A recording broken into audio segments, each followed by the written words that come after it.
Já teve a sensação de que algo terrível está acontecendo, mas ninguém consegue identificar o perigo?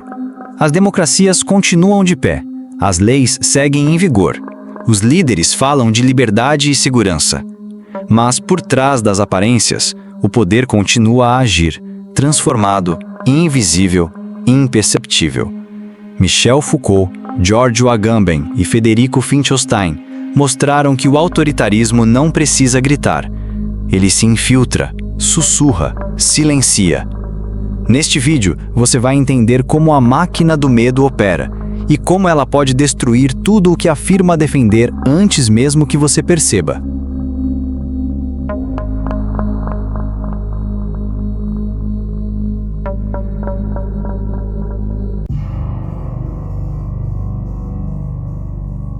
Ouvimos diariamente que o fascismo está de volta. Em diferentes países ao redor do mundo, governos recentes ou atuais alinhados à extrema-direita têm sido frequentemente comparados às experiências totalitárias dos anos 1920 e 1930, sobretudo no modo como suas lideranças pensam e atuam. Esses receios não são infundados. Embora muitos estudiosos questionem analogias simplistas, esses grupos apresentam uma racionalidade, ou, caso prefira, irracionalidade, que em diversos aspectos remete aos caminhos que levaram Hitler e Mussolini ao poder. No entanto, é fundamental agir com rigor conceitual. Fascismo é um conceito das ciências políticas, e não uma simples injúria. Rotular alguém como fascista ou nazista carece de significado real, a menos que possamos fundamentar essa acusação com conceitos teóricos e evidências empíricas claras.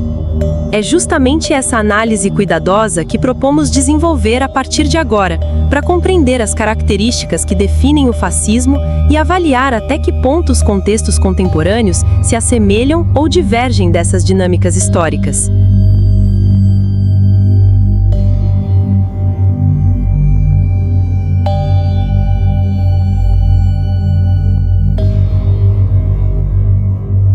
A teoria política costuma justificar o surgimento do Estado como um instrumento para a proteção da vida.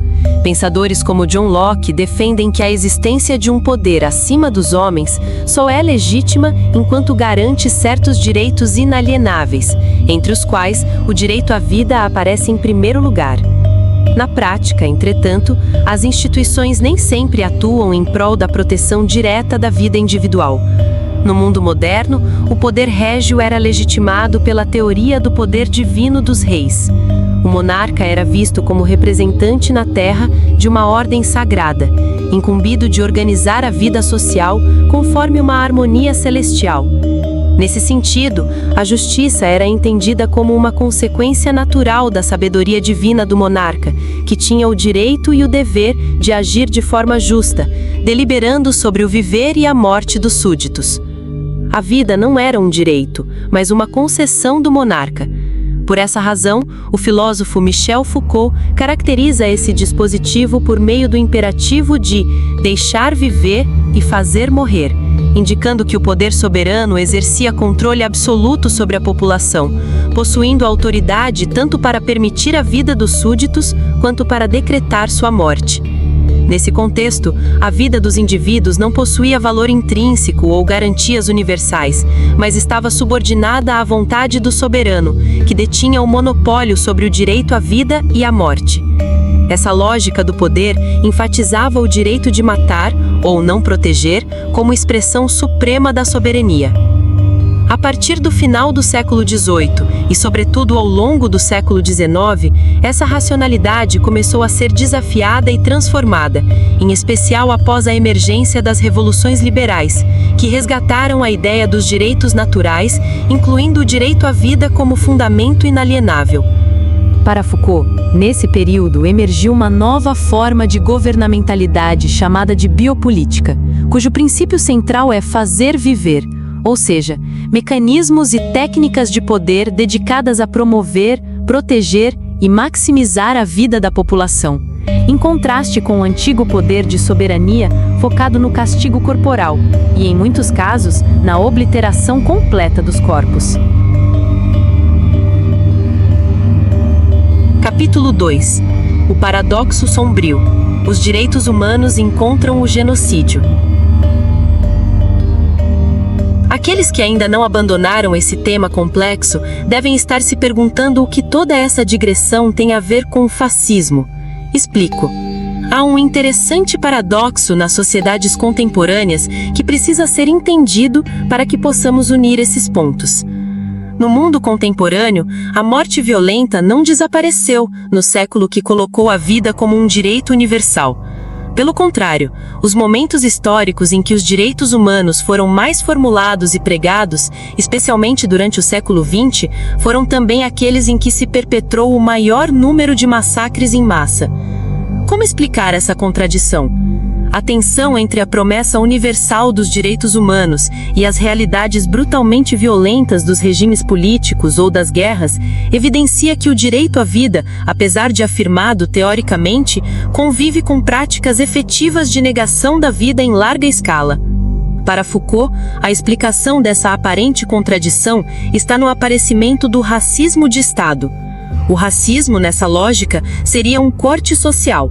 De um lado, estariam indivíduos normais, de outro, aqueles mantidos à margem, segmentados por alguma diferença, raciais, biológicas, étnicas, etc. O racismo estatal, portanto, amparado pelo aparato científico, colocou a biologia no primeiro plano das discussões. O que estava em questão não era a submissão de pessoas diferentes, mas algo ainda mais perverso.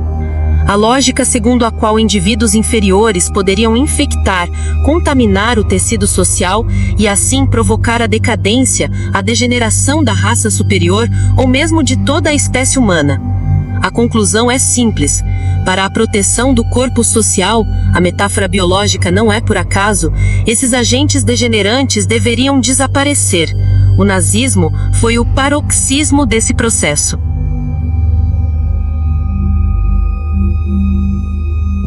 Capítulo 3. O poder sem rosto. Quando qualquer um pode ser o algoz. Mas aqui está algo ainda mais perturbador. Se o poder soberano é aquele que decide quem deve morrer e quem deve viver, quem exerce tal poder nas sociedades atuais? Foucault esclarece que no racismo de Estado o poder soberano é difuso. Ora, não é mais o monarca que protege a si mesmo, mas indivíduos que defendem a coletividade.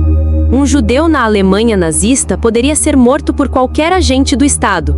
Como estudos recentes têm demonstrado, as maiores atrocidades do Holocausto foram cometidas em locais em que não havia mais instituições, em especial no leste europeu. Quem decidia se um judeu seria morto ou não eram os militares das SS, e naquele momento, estes homens exerciam o poder soberano. Cada cidadão poderia deliberar como bem entendesse sobre a vida de outros indivíduos em situações específicas, em nome da coletividade. E é exatamente aqui que Giorgio Agamben atualiza a teoria de Michel Foucault, tornando-a, por essa razão, mais assustadora. Capítulo 4. Quando a exceção vira regra. Partindo dessa reflexão, o filósofo italiano Giorgio Agamben propôs o conceito de estado de exceção permanente. Agamben percebeu um paradoxo que poucos viram.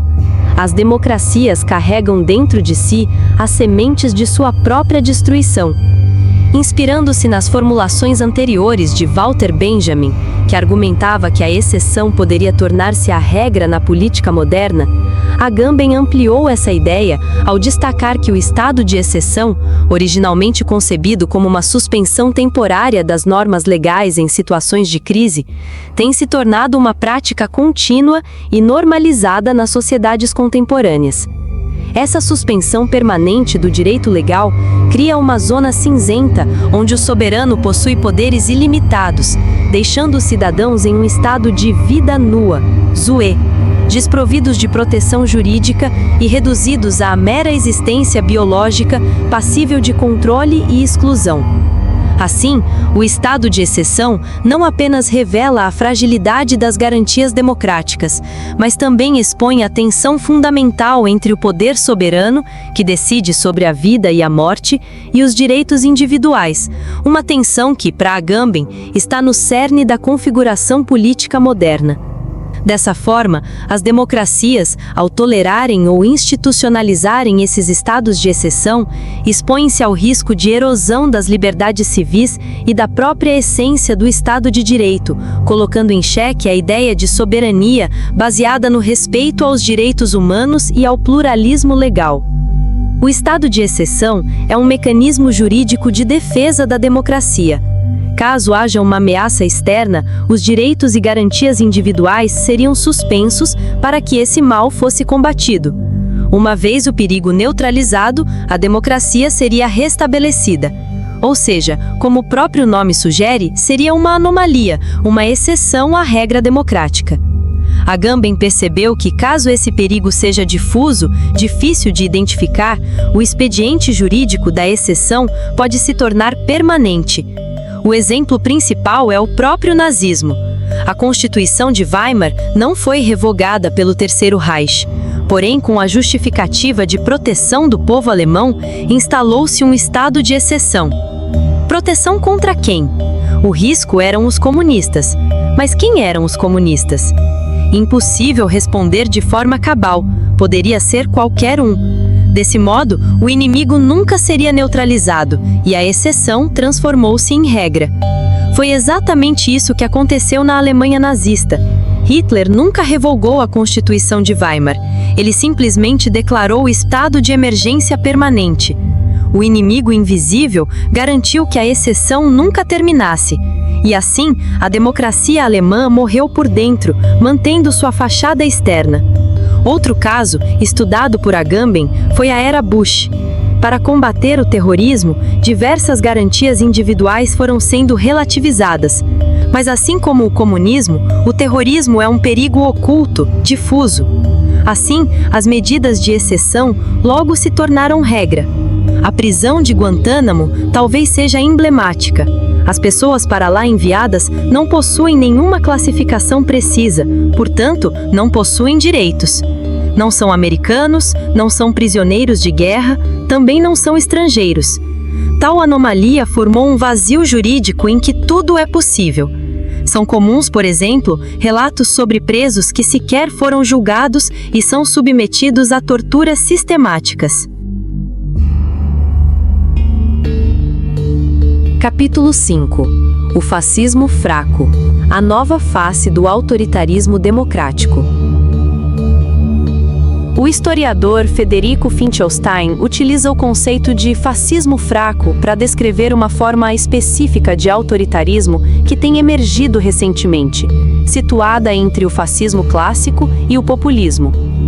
A singularidade do fascismo fraco reside em sua incompletude. Os líderes contemporâneos hesitam em assumir abertamente o fascismo, configurando-se como eternos aspirantes a ditadores. Diferentemente de figuras como Hitler e Mussolini, esses líderes não levam suas ideias até as últimas consequências. Eles permanecem à beira do abismo, recuando aos limites formais da democracia. Essa ausência de compromisso ideológico os enfraquece perante a opinião pública e seus apoiadores, tornando-os frequentemente alvo de chacotas. Contudo, assim como seus predecessores, e em contraste com líderes populistas, esses aspirantes a fascistas recorrem sistematicamente à mentira para enfraquecer instituições, escapar de derrotas eleitorais e, em última instância, destruir a democracia. Finkelstein alerta que o fracasso demonstrado por esses líderes na atualidade não garante que não terão êxito no futuro, razão pela qual é fundamental manter vigilância constante sobre a proliferação de lideranças com essas características. Ao contrário dos regimes populistas, o fascismo, em todas as suas manifestações, louva e incentiva abertamente a violência, intensificando os episódios de agressão tanto por parte das forças de segurança quanto de seus apoiadores. É nesse ponto que surge uma nova forma de compreender o autoritarismo contemporâneo. uma racionalidade destrutiva que se manifesta diferentemente do fascismo clássico, porém não menos perigosa. O fascismo fraco não precisa de blindados nas ruas, nem de hinos nacionalistas ecoando nas praças.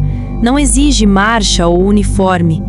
Basta uma favela cercada, uma operação que deixa 17 mortos, uma comunidade onde o Estado só aparece sob o som de sirenes, tiros e helicópteros.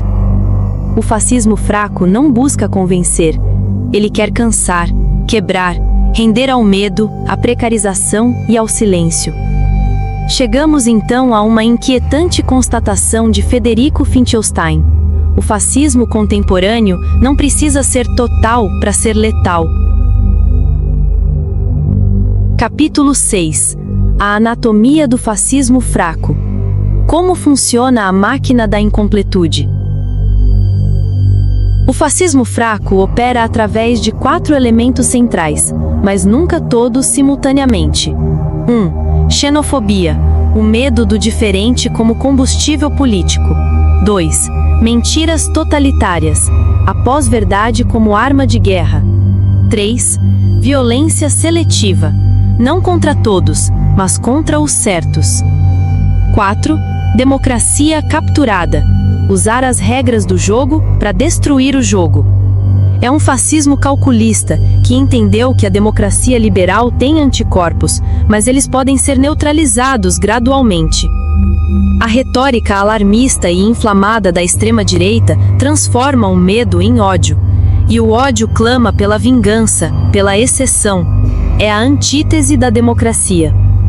A fórmula diabólica continua sendo: 1. Medo. 2. Ódio. 3. Exceção. 4. Normalização, que gera aceitação, preparando o terreno para a próxima exceção. É um algoritmo do apocalipse em câmera lenta, e uma vez que você entra nessa espiral, ela se retroalimenta infinitamente.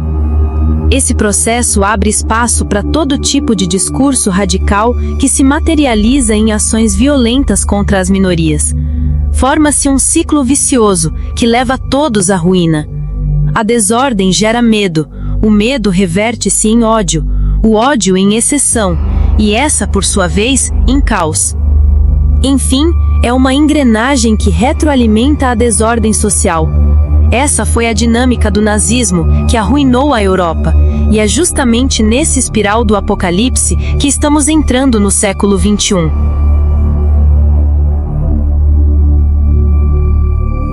Conclusão: o espiral do apocalipse. Por que isso nos deveria aterrorizar? O fascismo contemporâneo não precisa de marchas com tochas ou uniformes marrons. Ele se veste de democracia, fala em nome do povo, promete ordem e segurança, confunde-se com populismo. Mas por baixo da superfície está criando vidas nuas, zonas de exceção, inimigos invisíveis que justificam qualquer atrocidade. Como disse Agamben, o totalitarismo moderno pode ser definido como a instauração, através do estado de exceção, de uma guerra civil legal que permite a eliminação física não só dos adversários políticos, mas de categorias inteiras de cidadãos que, por qualquer razão, pareçam não integráveis ao sistema político. A pergunta que não quer calar é: ainda temos tempo de parar essa máquina infernal? Ou já é tarde demais, e estamos apenas assistindo aos últimos atos de uma tragédia que começou muito antes de percebermos que éramos os protagonistas? Quem não consegue lembrar o passado está condenado a repeti-lo. E quem não consegue entender o presente está condenado a ser devorado por ele. O inimigo maior, o adversário estratégico, não é apenas o fascismo histórico de Hitler ou Mussolini. É o fascismo que está em nós todos, o que martela nossos espíritos, o que nos faz amar o poder, desejar esta coisa que nos domina e nos explora. Michel Foucault.